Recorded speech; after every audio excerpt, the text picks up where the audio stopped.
क'क्राझाराव थानाय सेन्ट एन्सनि थाखो 10 नि फरायसा सानसोरां नार्जारी चिरां जिल्लानिनो खयला मैला हाथिमारा होननाय गामिनि जे सासे फरायफुनाय फरायसानि जिखिनि हरखाबै अबथिरायै जिखिनि जिउ गोमानाय आरो सानसोरां नार्जारीनि गोथै सह मोननाय बे थासारिखौ जों दुलाराय बर' फरायसा आफादा नुनो मोनदों आरो बे जाथायखौ नुनानै दुलाराय बर' फरायसा आफादनिफ्राय जोङो दुखु मोननाय जोङो फोरमायदों। न'खरनि दुखुजों लोगोसे जोङो दुखुआव बाहागो लाफानो थाखाय जोङो नाजादों आरो जे जिउ खहा जाबाय सानसोरां नार्जारी बिथांनि जिउमाया सोरगोआव जेन आलो गोजोननाय जायगा मोनो गिबियावनो आङो इसोरनि खाथियाव आङो आरज गाबग्रोबाय। दा अबथिरायै सानसोरां नार्जारीनि जे गोथै सह मोननाय बा जिउ गोमानाय बियो न'खरनि बिमा बिफा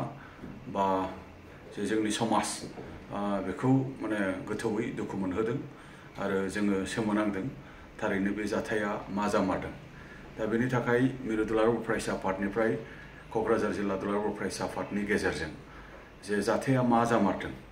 बे जाथाया मा जामारदों बेनि नायबिजिरसंनाय बेनि थाखाय क'क्राझार जिल्ला दुलाराय बर' फरायसा आफादा बिनि मोनसे दाबि बिलाइ मेजिस्ट्रेल इनकुवारिनि गेजेरजों जिखिनि मोनसे डाउट जानानै दङ बियो जेन क्लियार खालामलायनो हायो बा जोङो क्लियार जानो हायो बेखौ डिस्ट्रिक्ट एडमिनिस्ट्रेशना गोख्रैयै आखायाव लानांगौ आरो बिनि सायाव तदन्त मोजाङै जोङो खालामजानो जोङो लुबैदों। मानो होनोबा बेबायदि इनसिडेन्टफोरा जाया नङा फ्राय जाबाय थानाय जोङो नुबाय थादों। दा बेखायनो दुलाराय बर' फरायसा आफादनिफ्राय क'क्राझार जिल्ला एबसुनि गेजेरजों जे सानसोरां नार्जारीनि जे आनटाइमलि जिखिनि मोनसे डिमाइस जानाय बिनि मोनसे जे रहस्य बा बिनि मोनसे डाउट